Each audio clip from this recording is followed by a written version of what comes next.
કોડીનારના વિઠ્ઠલપુર ગામેથી પસાર થતી સાંગાવાડી નદીમાં ઘોડાપૂર જોવા મળ્યું, જેમાં નદીમાં 20 ફૂટથી વધુ ઊંચાઈ ધરાવતા બ્રિજ પર પાણી ફરી વળે તેવી સ્થિતિનું નિર્માણ થયું છે.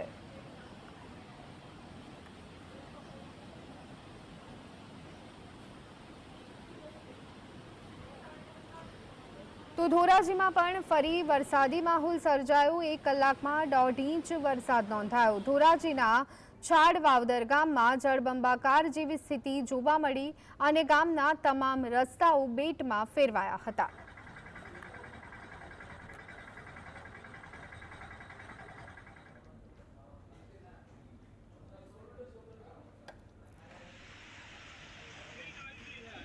તો ગીર સોમનાથના તાલાલા અને સૂત્રાપાડાના ગ્રામ્ય વિસ્તારો ધોધમાર વરસાદથી પાણીથી ભરાયેલા જોવા મળ્યા. સૂત્રાપાડાના ગાગીઠા ગામે વધુ એક વખત વોકડાના પાણી રોડ પર આવી ગયા. પાણી ભરાતા વાહન વ્યવહાર પણ ખોરવાયો હતો.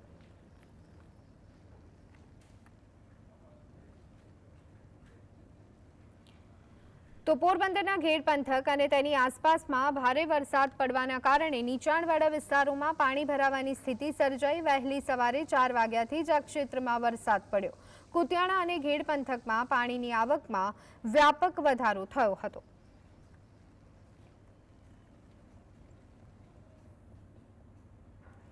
તો ભારે વરસાદના કારણે ગીર ગઢડાના રૂપેણ નદીના જળસ્તરમાં વધારો થયો. તેના કારણે વાહન વ્યવહાર હંગામી ધોરણે રોકવામાં આવ્યો.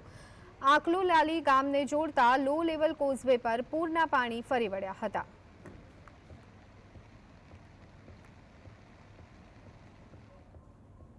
તો રાજકોટના ઉપલેટામાં વહેલી સવારથી મેઘો સમગ્ર પંથકને ખમરોડી રહ્યું છે. ત્યારે ધોરાજીના પાટણવાવ, સુપેડી, થોડા, ભોલ ગામડા સહિતના વિસ્તારોની અંદર 2 ઇંચથી લઈ અને 8 ઇંચ જેટલો વરસાદ નોંધાયો. ઉપલેટાના લાઠ, ભીમોરા, મજેઠી, સમઢિયાળા સહિતના ગ્રામ્ય વિસ્તારમાં 5 ઇંચથી લઈ અને 9 ઇંચ જેટલો વરસાદ પડ્યો હોવાની માહિતી સામે આવી. વરસાદ પડવાને લઈ અને ઉપલેટાના લાઠ, ભીમોરા, મજેઠીના કોઝવે પાણીમાં ગરકાવ થતા આવન જાવન માટેનો રસ્તો બંધ થતા અનેક ગામો સંપર્ક વિહોણા બન્યા હતા. 2 થી 2.5 કલાકમાં 12 ઇંચ વરસાદ પડી ગયો છે ને અત્યારે જે તો માંગરોળ માળિયાહાટીના પંથકમાં ચોથા દિવસે પણ વરસાદી માહોલ જોવા મળ્યો. માંગરોળ અને માળિયાહાટીના અને આસપાસના ગામડાઓમાં સર્વત્ર ધોધમાર વરસાદ ખાબક્યો હતો. તો માળિયાહાટીના શહેરમાં કેટલાક વિસ્તારમાં વરસાદી પાણી ભરાયા. ગોઠણડૂબ પાણી ભરાતા લોકોને અવરજવરમાં ભારે મુશ્કેલી વેઠવાનો વારો આવ્યો હતો. તો માંગરોળમાં રસ્તા ઉપર પાણી ફરી વળ્યા છે. દરેક રસ્તા ઉપર લગભગ ગોઠણસમા પાણી ભરાયેલા જોવા મળી રહ્યા છે. ત્યારે વાહન ચાલકોને પારાવાર મુશ્કેલી વેઠવાનો વારો આવી રહ્યો છે. તો આ સાથે જ કહી શકાય કે અનેક જે ગામો છે તે પણ સંપર્ક વિહોણા બન્યા છે. હજી પણ આવનારા દિવસોમાં ભારે વરસાદની આગાહી હવામાન વિભાગ તરફથી કરવામાં આવી છે. ત્યારે અવિરત પડી રહેલા વરસાદને કારણે લોકો હવે મુશ્કેલી વેઠી રહ્યા હોય તેમ લાગી રહ્યું છે. આજે સવારથી જ જાણે કે જનજીવન થંભી ગયું હોય તેવા દ્રશ્યો માંગરોળથી સામે આવ્યા હતા. તો ગીર સોમનાથના નગડિયા ગામે પડેલા ભારે વરસાદના કારણે નગડિયા ગામ સંપર્ક વિહોણું બન્યું. ઢોકડવા, નગડિયા, સોનારિયા, કોઠારિયા, તુલસીશ્યામ સહિતના ગામોમાં વહેલી સવારથી મેઘમહેર જોવા મળી. વરસાદના કારણે માર્ગો પર ઓછી અવરજવર જોવા મળી હતી.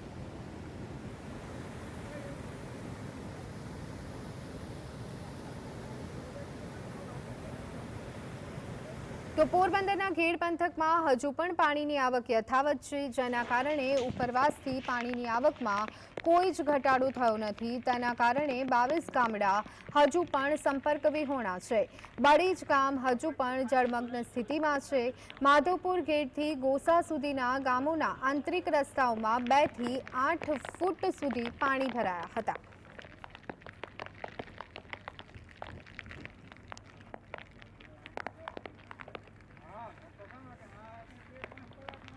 તો રાજકોટના ઉપલેટામાં વહેલી સવારથી વરસાદ શરૂ થયો। વહેલી સવારથી જ ધોધમાર વરસાદ શરૂ થતા શહેર તેમજ ગ્રામ્ય વિસ્તારોમાં વરસાદી પાણી વહેતા થયા।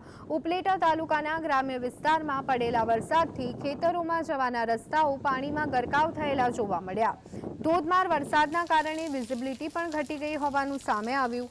ઉપલેટાના મોજીરા પાસે આવેલા મોજ ડેમ 94.90% ભરાઈ ચૂક્યો હોવાનું સામે આવ્યું હતું।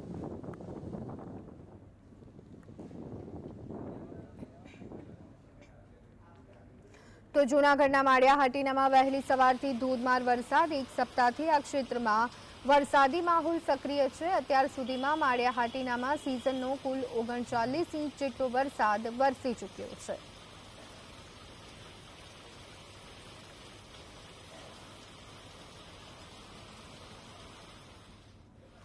ગીર સોમનાથ જિલ્લામાં 5 દિવસથી વરસાદી સિસ્ટમ સક્રિય છે। વહેલી સવારે ક્યાંક ધીમી ધારે તો કેટલાક સ્થળો પર મધ્યમ પ્રમાણમાં વરસાદ પડ્યો છે। ગીર ગઢડામાં 2 કલાકમાં 3 ઇંચ વરસાદ પડ્યો। કોડીનારમાં 1 ઇંચ વરસાદ પડ્યો, જ્યારે કે સૂત્રાપાડા, તાલાલા અને ઉનામાં હળવા વરસાદી ઝાપટા પડ્યા હતા। તો ગીર સોમનાથમાં રસ્તા ઉપર રીતસરના પાણી વહેતા આપણને જોવા મળ્યા, ત્યારે અનેક લોકો ઘરમાંથી પાણી ઉલેચી અને બહાર કાઢવા માટે મજબૂર બન્યા હતા। તો આ સાથે જ નદી નાળા પણ છલકાયેલા જોવા મળ્યા। તો આ સાથે જ અનેક લોકોના ઘરોમાં પાણી ભરાઈ જતા લોકોને હાલાકીનો સામનો કરવાનો વારો આવ્યો હતો। તો આ સાથે જ જીવન જરૂરી ચીજ વસ્તુઓનો પણ અભાવ જોવા મળી રહ્યો છે અને હજી પણ આકાશમાં કાળા ડિબાંગ વાદળો જોવા મળી રહ્યા છે। ત્યારે હવામાન વિભાગની આગાહી પ્રમાણે આગામી કેટલાક કલાકો અને દિવસો સુધી ગીર સોમનાથમાં ભારે વરસાદની શક્યતા વ્યક્ત કરવામાં આવી છે। તો જૂનાગઢ માળિયાહાટીના તાલુકાના દુધાળા ગીર ગામ નજીક આવેલા વ્રજમી ડેમ ભારે વરસાદને પગલે 80% ભરાઈ ગયો। ડેમ ઓવરફ્લો થતો હોવાના કારણે નદીના પટમાં લોકોને અવરજવર નહીં કરવા અને નીચાણવાળા વિસ્તારોને એલર્ટ આપવામાં આવ્યું।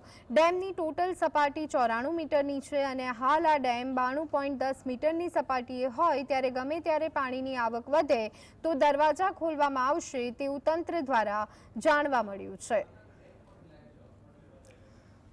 તો માંગરોળમાં અવિરત પડી રહેલા વરસાદને કારણે રસ્તાઓ બેટમાં ફેરવાયા છે। તો આ સાથે જ પોલીસ પણ અત્યારે હાલ લોકોની મદદમાં આવતી જોવા મળી રહી છે। અનેક જગ્યાએ જ્યારે લોકો ફસાયા હોય તો તેમને બચાવવાની કામગીરી પોલીસ દ્વારા કરવામાં આવી છે। તો આકાશમાં હજી પણ ધુમ્મસ અને વાદળિયું વાતાવરણ જોવા મળી રહ્યું છે, ત્યારે આવનારા દિવસોમાં પણ માંગરોળમાં સતત વરસાદ પડે તેવી આગાહી હવામાન વિભાગ દ્વારા વ્યક્ત કરવામાં આવી છે।